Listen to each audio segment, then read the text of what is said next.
The Zacks Rank, value, momentum, growth, and income all factor into Zacks Rank buys. There are a couple of retailers standing out on the value radar this time around. Our value strategist, Tracey Ryniec, has found them, and she's going to talk with us about them some more. So one of them that you have on the list here, American Eagle Outfitters, would seem like a natural to be on the value list. Well,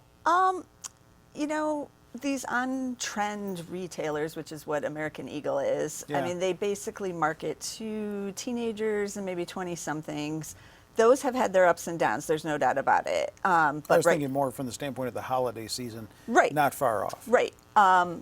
They have good product mix right now, and denim is still big. They were selling real good amounts in the denim category, and they're on target with the trends. Mm-hmm. So right now, things look real good for them.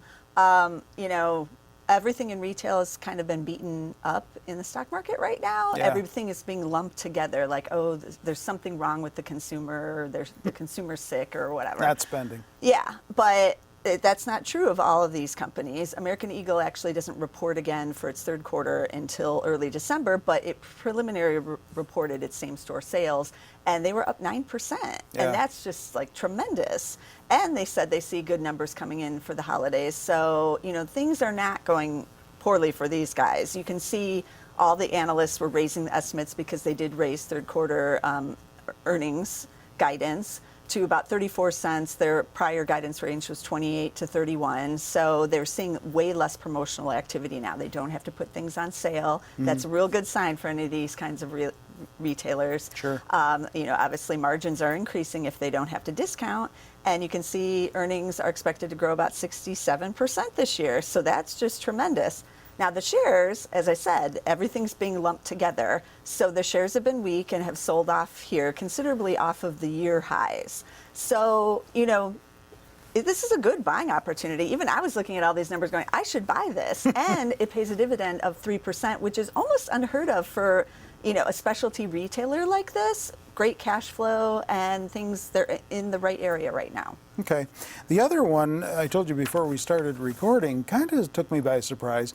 Best Buy, and one of the reasons is because every time I walk into one anymore, I don't see a lot of traffic there. I know, but Best Buy has been really increasing on its website presence. A couple years ago, it was getting really beaten up by Amazon. It was considered to be the showcase for Amazon. You would go into Best Buy, see what you wanted, and then go order it on Amazon. Right, and buy it. Yeah, and so that's when they were having a lot of difficulties, and they knew they had to change that. So they really upped their game on their website. Even last quarter, they saw online sales up 17% year over year. So they're seeing more traction there. And then they entered into kind of these agreements with some key brands like Apple, where they have the Apple Watch. You can actually go there and see it and all of that. And that's really helped their foot traffic into the stores.